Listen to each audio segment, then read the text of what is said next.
did you feel like you ever hit depression just because with all the pressure that was going on? Like, I'm sure you felt like Without knowing it. Yeah. Yeah, I was depressed. Yeah. But no, depression, mental health wasn't a talked about topic.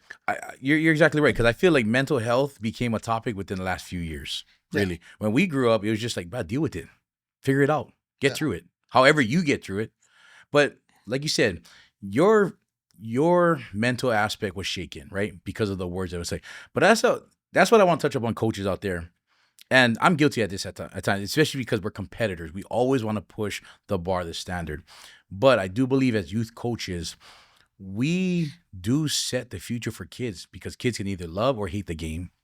Also, too, is if you don't create a supportive or an encouraging platform or like this community for the kids, they'll never grow. They'll always be in that unshakable, Fear, place, fear, and never really bring out their best. Yep. They You know never what I mean? reach their max potential. How much do you think if like you had coaches that were like, hey, you know what? Hey, shake it off. Bro, you got this. Be, really talk and instill life into you. How do you think It would have been different, bro? Yeah. It would have been different. I just think I wasn't in the right situation. You look at today's game, Yeah. and it makes me sick. That's why when I watch today's game, I'm like, damn, bro, I was doing all of that back then. They didn't know how to like utilize me. My skill set was what they want today. Yeah. As a receiver, like, bro, it was a different time. I think if I had the right coach to bring me along, I think things would have been different, bro. And here's a big difference, right? A first-round pick versus a sixth-round pick. A first-round pick, you got to prove that you can't do it. A sixth-round pick, free agents, right? You got to prove that you can. And like, if I was a higher draft pick, had more money invested into me, would they have treated me differently? I'd say yeah. A little more cushion. A little more cushion. Yeah. A little more like love, a little more patience. I was just looking for a little bit more patience, I think. Yeah. If I was given patience, because look at what happened, right? I ended up going to the CFL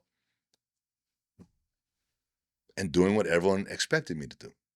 And so I want to touch on this a little bit. This is where it kind of like another added pressure that I never shared, and you touched on it, right?